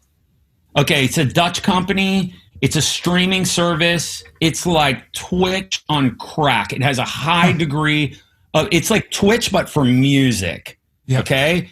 And they literally do fair royalty payments for artists. They pre-clear tracks. People in the audience are able to interact with one another. There's a social component to it. It's freaking incredible, that service. And it's on iOS and Android, but they're doing a desktop version of it. I've been talking to them. I think what they're doing is, because they started with the artist and the audience in mind. Like, they're really framing it from the user experience, which is the artist and the audience. It's both, right? Right. And yeah, I mean, you bring up something that, anyway, I had to kind of make a footnote there, is to check that service Woov out. I think them or somebody like them are going to be the ones that crack it. But I've got really good feelings about what those folks are doing. But so that said, it's remarkable. Something else leaps out there to me when and not picking on Facebook, but just is, wow, this idea of censorship in general on the internet, censorship of ideology, censorship of the arts is just remarkable. That I don't understand how that is happening. It's kind of just crept up under our noses, where suddenly, we have a freedom of speech in this country. Like, I mean, there are plenty of people that say things I categorically disagree with, but by my own volition, I'm able to turn the page or go to the next thing and believe vehemently that people have the right to freely express themselves. And I'm seeing a lot of the opposite these days on the internet, and it's starting. They'll just throttle your reach. Yeah, because I think it's gotten so extreme. I mean, the fact that in their terms, like I was saying, you can't supposedly even listen to your own music, to share it with others. But so, like, it'll just throttle your audience. It won't get expressed to your fan base. I mean, you have that side of things. Then you have like Patreon and OnlyFans, which I think that's a really interesting model I've been dabbling with, where it's like go direct. There's no gatekeepers. It's a fair payout. It's a 90-10 or a 92-8 split with Patreon, whereas Twitch is 50-50, which is insane until you get to be a high level streamer. Wow. 50-50 of all the income. That's Crazy. unbelievable. Yeah. It's total insanity. And that's what I worry about is that, I worry that people will change the art they create because they're worried about getting taken down or getting strikes. So they will they'll maybe create less or not do a live stream because they're scared about the repercussions of it. Because we've even had stuff, I've had to do catalog whitelistings. Like we'll go to Warner Brothers and they'll say, cool, you're clear for our entire catalog. And I thought, oh, that's simple. That'll work. Works for YouTube, but Facebook and Instagram, they don't care about the blanket license. So I don't know. Without getting into the weeds too much, it does scare me though, because they're making the lion's share of the money, these platforms, on the backs of the musicians. Yeah. So that's what I gotta check out. Woof. It sounds cool. It's incredible. Yeah. Like I said, it or something like it is the answer. Because it's made with the artist and the audience in mind, and the social component to it, I think, is the coolest thing about Woov, which is people in the audience are able to interact, and they have things that are, it sounds funny, but it's like watching their streams. It's so cool for, like, they do a thing kind of like push the button with it Above and Beyond does, but that someone in the audience is able to like pick a track, and the DJ they kind of tap them in and they're there with them to play that track. There's all this social interactive component to it that makes it really, really unique. So I hope they go, but it's certainly a better model. There's no question about it. Like the rub is always, you have to bring your own traffic to a Patreon type site or Woov. I mean, how much is built in versus the existing network that's there? That's always going to be hard. And how do you get enough traffic to really scale something to make it work for you? So it's tricky. I think, I mean, you definitely bring up something important, and it's, obviously part of our, business, part of our artistry is deplatforming people, because you're right. It's like these, all these tech companies are making a fortune, not just off the content that all of us create, but off our data and our fans' data. And our attention. It's just, I mean, it's unbelievable how onerous some of those relationships are, and people, they get their little dopamine hit when they open, Instagram, and they just go on about their day, and they don't really think about it.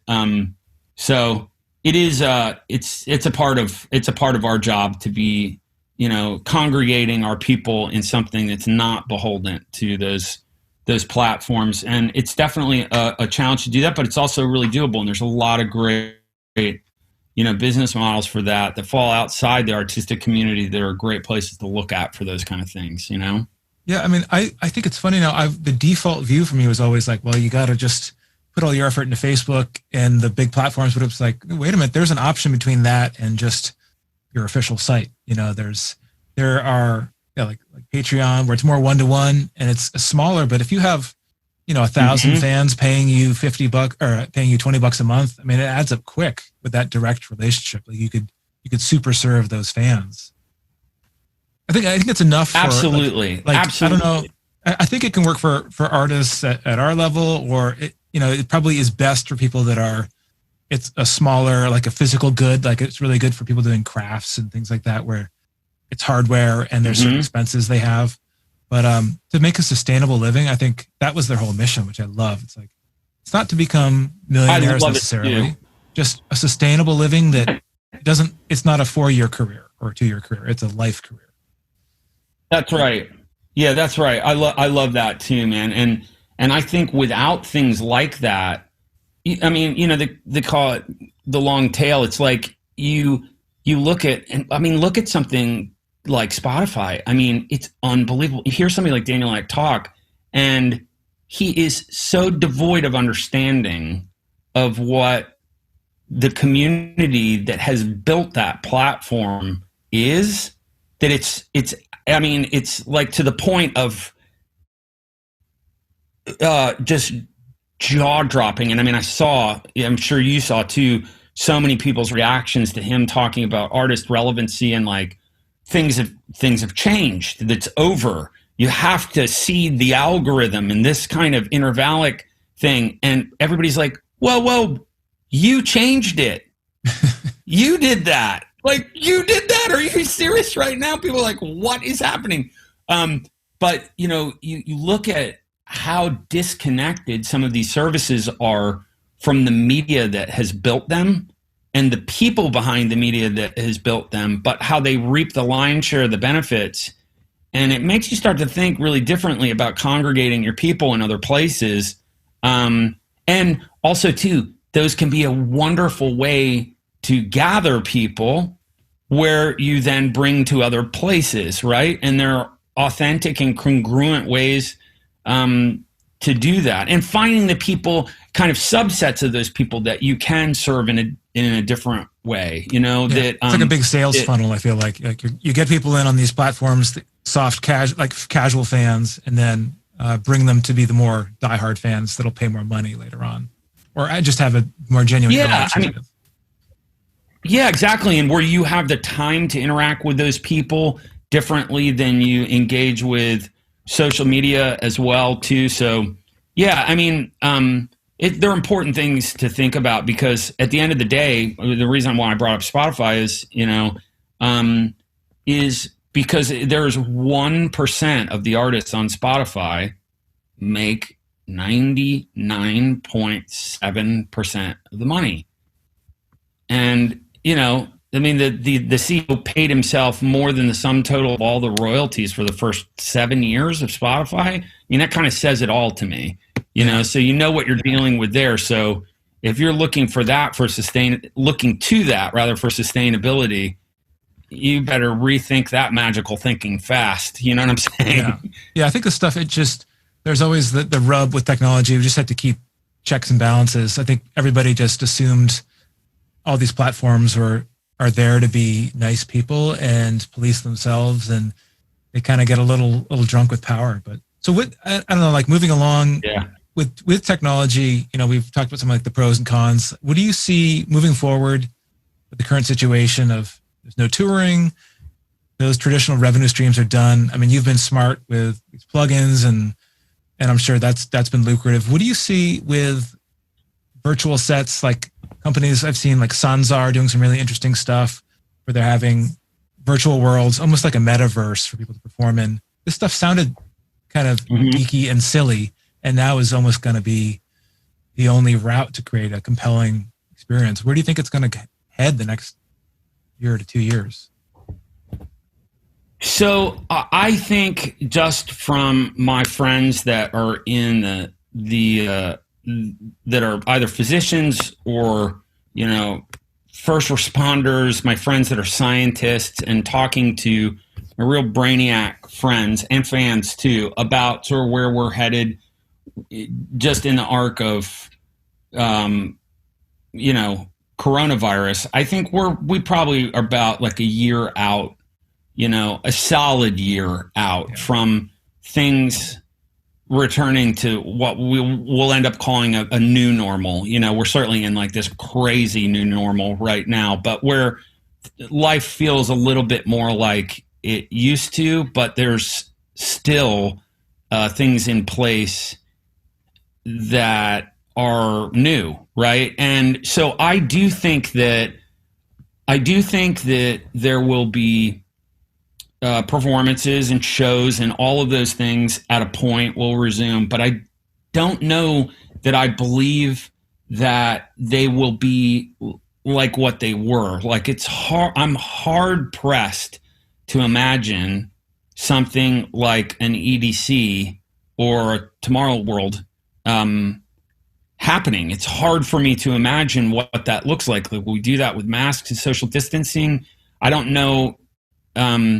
I don't know that I think it will scale differently is my point, right? With that. So I do think that we will return to shows and that there will be revenue streams for artists and musicians based on that. But I think in the interim, there are all these kind of ancillary things coming up in the periphery that are really interesting, like you mentioned, and some things too in the AR and VR space that are, you know, really compelling, that I think at a point may match and meet that need that people have to experience live music. And what that means insofar as monetization for artists, man, your guess is as good as mine, because, you know, I mean, all I can say is we, the artists, need to be as hyper vigilant and involved with these companies, iterative with these companies, involved with these companies, sitting on the boards of these companies to see to it that, you know, kind of best practices are met for a lot of the things we were talking about, you know, creating a sustainable climate for people to make music in and for fans to enjoy it in. So it's going to be wild to watch it unfold. But I do think that there are some things that are happening right now, like with schooling too. It's this similar but different thing that are going to stick. You know, I think a lot of parents now are realizing, like, wow, I would just rather teach my kids on my own, or I'd rather have a teacher that teaches our little neighborhood, you know, 5 kids, and that they all get to study very intensely the subjects that they're interested in that are important for their, you know, and it's hard for me to imagine that going back, you know? So I think some of these streaming things are definitely around to stay. And it excites me. I mean, I think that there's some things happening, like you mentioned, that are really interesting. What do you think is missing right now from the technology space? Like, you're excited about a lot of new technology. Do you think there's any real gaping holes in the music production world or in education where that you think should be filled? Like missing, are there everything from missing plugin to a missing company that's not serving a need? Oh my gosh. Yes, on every level, man. We would start a new podcast from that question. I know. Forward. We could go forever. Yeah, I definitely do. I mean, I think something that just leaps out to me there is, you know, I do think something that is really missing is a congruent and authentic interaction, person to person, unfiltered interaction between artists and audiences, because, and this weaves a really nice thread through a lot of our conversations here, because of this kind of titration of the big tech companies and how things are being filtered as they reach people, the way that people will interact with one another because they're scared they might say something that is like, oh, I didn't know you were supposed to use that. You can't use that phrase anymore that has this connotation, or people are so scared to kind of step in it, right? To hurt someone's feelings or trigger somebody or say something that is, and not because they're being insensitive, they just didn't know any better. It's like there's new rules for the new rules, you know? And so I think that a big thing that is missing is, like I said, is a congruent way for people to interact with one another in small pods or groups where there's not like the thought police and the PC police and the, like, you know, the like who gets it police, like everything being filtered and you not knowing what's okay to say, sort of interactions with people. And something I've seen that is starting to fill that void that I think is so freaking remarkable, has such a hopeful feeling to me. Like, it reminds me of when I first saw Twitter, and it, like, the very, you know, I was in the first 200 accounts on Twitter, and I remember that vividly when, I mean, I played at their party for 100 when they hired 140, their 140th employee, you know, and Biz and Ev and those guys, like, you know, talk to them regularly throughout the years. Like, I have fans at that company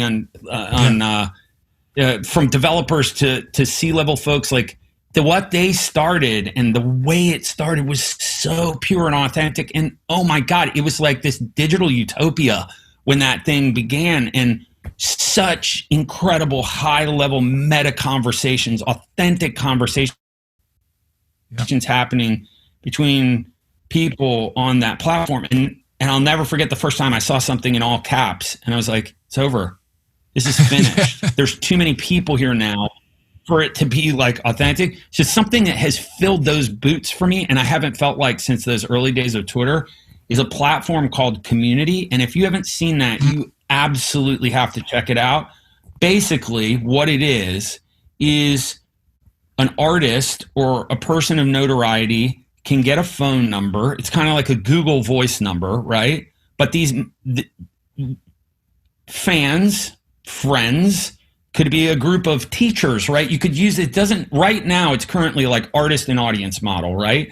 But you know, I've talked to a lot of the folks at this company and have been encouraging them, like, hey, make pods for scientists, like where, you know, people could use this like a text version of Slack, in the same kind of way where you're sharing voice messages and like, you know, funny or serious or, you know, research projects, whatever it is.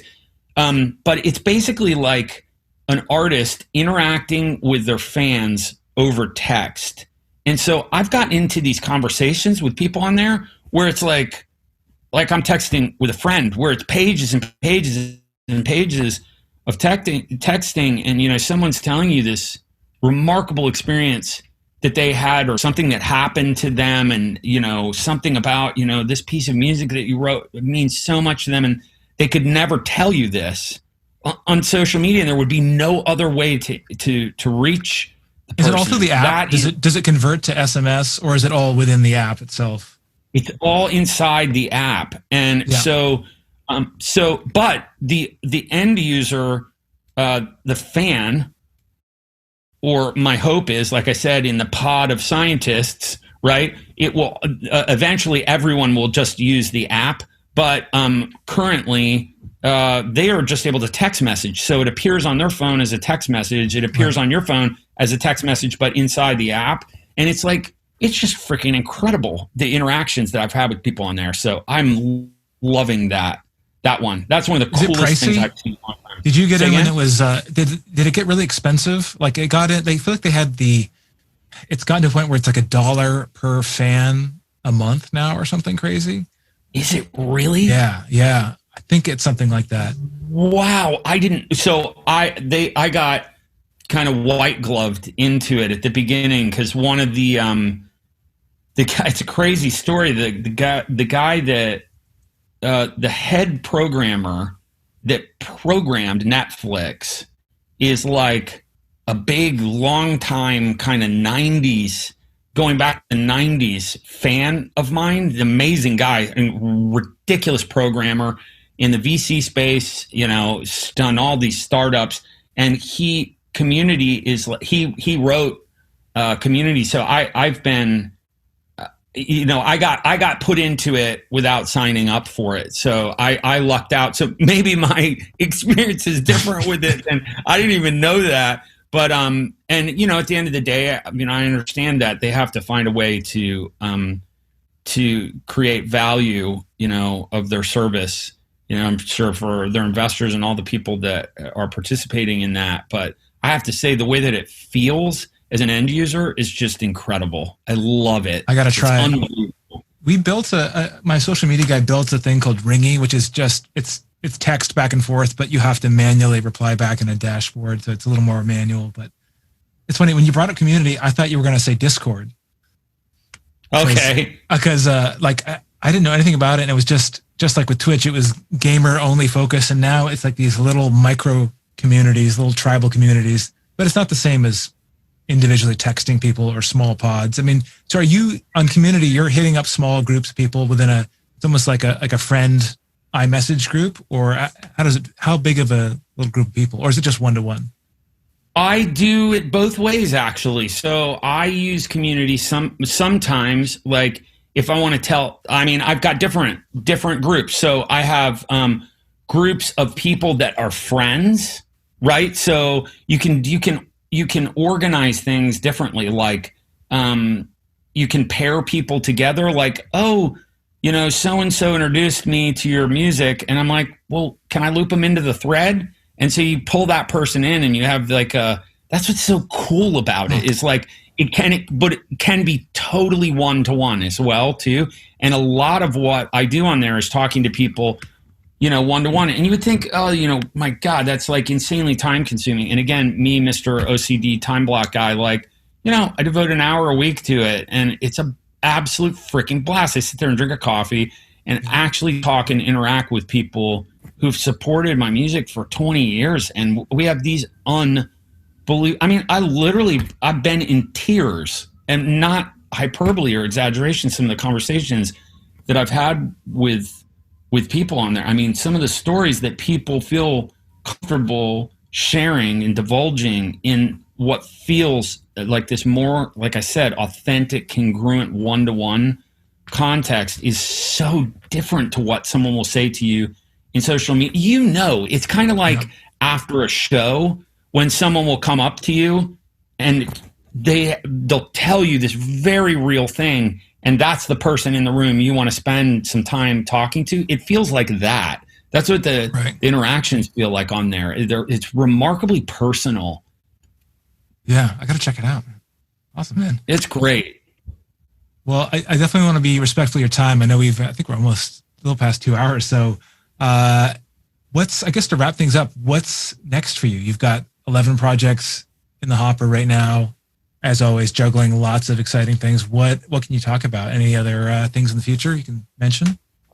Definitely. So I'm in the middle of a 3-year project right now. So I'm about a little over halfway there on it. It's a 3 hours of music project. And I've handed in so far close to 2 hours of music for it. And that's something